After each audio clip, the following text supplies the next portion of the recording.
So it was a great question. The question was, if I win, how will we actually secure the borders?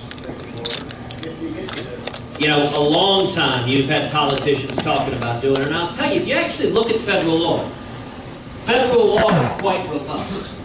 The problem is we've had far too many political leaders who are unwilling to exercise the political will to carry it out. Listen, I represent the state of Texas. I've spent significant time down on that border on those 1,200 miles we share with Texas. It is not secured right now. It makes no sense. What we need to do, we need to triple the border patrol.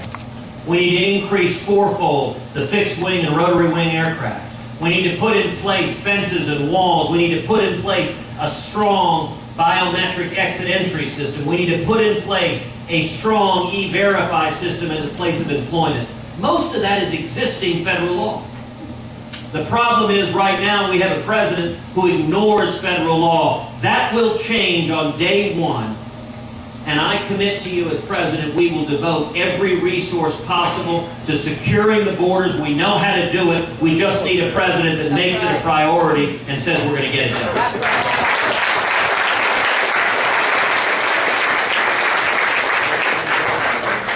Under our Cruz administration, how we provide American youth change? So it's a great question. The question was, under a Cruz administration, how will we provide American youth change their belief?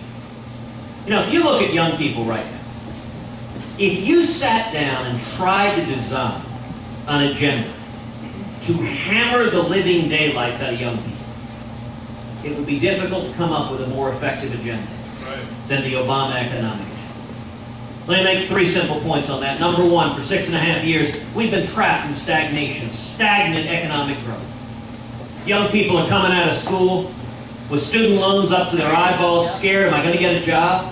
If I do get a job, am I going to build any skills? Can I work towards a career? I understand that firsthand. When I was in high school, my parents went bankrupt. I had to take $100,000 in school loans to pay my way through school, work 2 jobs. I just paid off my school loans 5-6 years ago. If we get back to booming economic growth, the kind that always follows when we put in place tax reform and regulatory reform, the kind of growth we saw in the 80s under Reagan, the kind of growth we saw in the 60s under JFK, the kind of growth we saw in the 20s under Calvin Coolidge. That means young people come out of school and instead of being scared for the future, you have 2, 3, 4, 5 job opportunities. You have a brighter future. Number 2, Obamacare. You know, one of the easiest ways to understand Obamacare. It is a massive wealth transfer from young, healthy people to everybody else. And young people, one of the reasons Obamacare has plummeted its approval rating with young people is they've realized, holy cow, I got to pay for this thing? And number 3, our national debt. 6.5 years, it's gone from $10 trillion to $18 trillion. Larger than our entire economy. Who the heck do you think is going to pay for that? It's almost like our parents and grandparents went out to Vegas, took a credit card in our name, partied it up, and then stuck us with the bill. Young people are the ones, if we don't stop what we're doing, the next generation will not spend the coming decades working to meet the challenges of the future, the priorities of the next generation. Our kids will spend the rest of their lives working to pay off the debts of their deadbeat parents and grandparents. No generation in history has ever done that to their kids. Our parents didn't do it to us. Their parents didn't do it to them. So I think in terms of substantive message, the Obama economy is not working and it's hammering young people. But I'll tell you another part of it is style. You kind of communicate in a way. Would it kill Republicans to crack a joke? I actually think some it sort of might. You got to have some fun. You know, I'm reminded of a little over a year ago. I was out in California. And the week before I arrived, these posters began appearing all over LA. They were posters of my head on a shirtless body. It was ripped. Covered in tattoos. a giant eagle on my chest, 2 6-shooters on my abs, which were a perfect 8-pack, Winston Churchill on my right bicep, which was huge, a cigarette dangling out of my mouth, and above it the legend, blacklisted and loving it.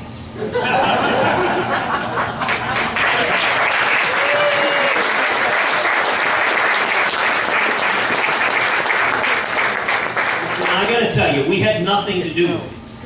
This is a local street artist who just put them up. But we decided, all right, let's have some fun with it. So we posted on Facebook a story about these posters. And we said, for whatever reason, these posters have begun appearing all over Hollywood. I have to say, I noticed a glaring error. I don't smoke cigarettes.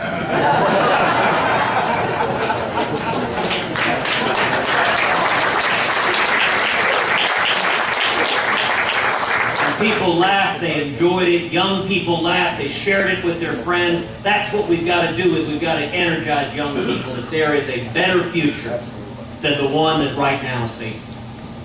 Yes, sir. There's a big coal-fired power plant not more than 10 miles from here.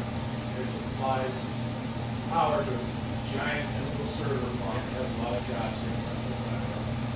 And under the Obama Clean Power Plan regulation, which is probably unconstitutional, that plan would probably be closed. Power would go up 200% to 300%. My question to you is, first up, generally, what's your policy on oil and gas energy? Number 2, would you urge the state of Iowa to start some sanctuary for this regulation?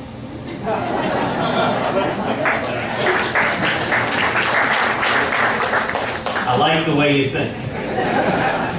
You know, to quote the movie Jerry Maguire, you had me at hello. Listen, when it comes to energy, I think we should pursue all of the above. America is blessed with abundant energy sources, and we ought to pursue everything. We ought to pursue oil and gas and coal and nuclear and wind and solar and biofuel and ethanol, and all across the board we ought to use all of the tremendous resources we have.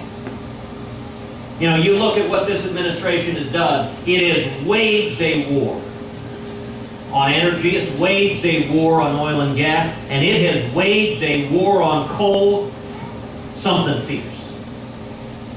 You know, when President Obama was just elected, he promised, he said by the end of his tenure, he wanted to bankrupt every coal-fired plant in America. It's one of the few instances he was actually telling the truth.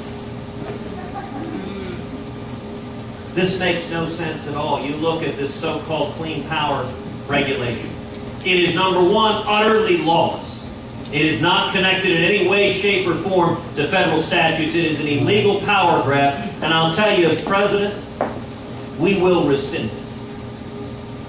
And so what I encourage Iowa to stand up and fight, you know, my old boss, before I was in the Senate, I was the Solicitor General of Texas, which is the chief lawyer for the state in front of the U.S. Supreme Court. My old boss was Greg Abbott. He's now the governor, then he was the Attorney General. He used to describe his job as Attorney General. He says, I wake up every day, I go to work, I sue President Obama, I come home.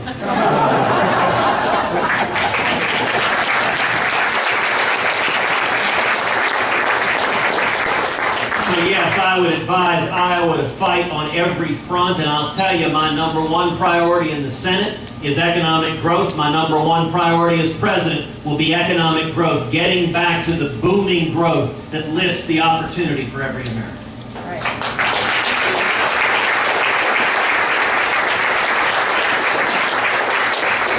All right, we'll do 2 more questions. Yes, sir, in the back. Do you believe that the reason college tuition is so high is because government guarantees the loans? And if so, what are you going to do to end government guaranteed student loans? Yeah, it's a great question. I got to say, by the way, you would like his shirt in the back. It says, I heart fossil fuels. I'm pretty sure that shirt is prohibited by the EPA. Listen, you look at, you've got a system where the government is now guaranteeing student loans, and in fact, it's taken over student loans from the private sector. It's shut down every private offer of student loans, and it's monopolized it into Washington. And that creates all of the pressures in higher education to drive tuition higher and higher and higher and higher. You know, a second thing the Obama administration is doing is it's trying to drive out of business for-profit colleges and universities. It's targeting them for persecution, apparently because in the Obama dictionary, the word profit is a 4-letter word. Now, I wouldn't trust any school that taught you there's only 4 letters in profit. So you are absolutely right. The way you drive down college tuition is you create more competition, you have more choices, you create an environment where young people have a multitude of options rather than a government-controlled monopoly. That's what we need to do, is try to empower young people to have a better future going forward. And that right now is not happening in the Obama administration. All right, last question. Yes, sir. Senator, when George W. Bush got into office, Bill Clinton, he incessantly went after our gun rights. When George Bush just got in there and nothing happened. What are you going to do, not only the Second Amendment, the First Amendment, basically, shall not mean infringe means exactly that. You open up your big mouth, you get 20 years on the first offense.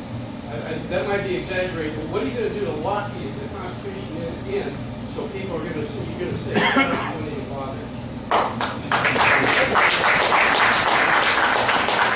Well, thank you, sir, for that question. You know, I have spent most of my adult life fighting to defend the Constitution, fighting to defend the Bill of Rights. It has been a passion literally since I was a teenager. When I was 13, 14 years old, in high school, I got involved in a group called the Free Enterprise Institute in Houston, where we studied the Constitution and memorized a shortened mnemonic version of the Constitution, and toured the state of Texas speaking about the Constitution and speaking about free market economics. And so if you'd have asked me when I was 13, 14, 15 years old, what do you want to do in life? I would have said, I want to stand up and fight to defend free market principles in the Constitution. I was kind of a weird kid. One of the things we're all frustrated about is we're frustrated with politicians who don't do what they say. You've got an army of what I call campaign conservatives. They sound great on the campaign trail, but they're all talk and they haven't walked the walk. So actually, on the Second Amendment, I used to use this as an example of the difference between the candidates. And let me lay it out. Every political candidate, if you go to their website, they always have an issues page. And you got a series of issues, A, B, C, D, and E. And just about every Republican candidate, they say almost word for word the exact same thing. It's like they're reading from a script. So, for example, on the Second Amendment, there is a right answer in a Republican primary in the Second Amendment in Texas or in Iowa, which is, I support the Second Amendment. Unless you are clinically insane, that's the right answer. Now, I like to point out, if you go to our website, one of the first things people notice is we don't have an issues page. I actually don't say I support the Second Amendment. I don't say a word about what is hidden in the deep recesses of my heart. What we have instead is a page labeled a proven record. And what it says is, for too long, politicians have said one thing and done another. Every one of us should ask any candidate who shows up in front of us, you say you believe these principles. Show me. When have you stood up and fought for them? When have you bled for them? And what have you accomplished? As the Scriptures say, you shall know them by their fruits. And what it then says is, for the past decade, Ted has been fighting for conservative principles over and over again and winning on a national level. Colon. And 3 pages of bullet points. So when you get to the Second Amendment, what I say instead of just reciting I support the Second Amendment is I say, as the Solicitor General of Texas, I led a coalition of 31 states in front of the U.S. Supreme Court defending the individual right to keep and bear arms, and we won 5-4.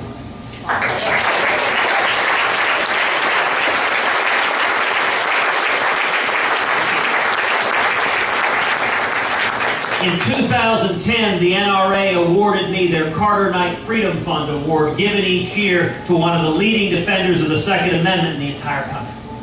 In 2013, when President Obama and Harry Reid came after our right to keep and bear arms, I led the fight on the Second Amendment to stop their unconstitutional gun control, and we defeated every proposal on the floor of the Senate.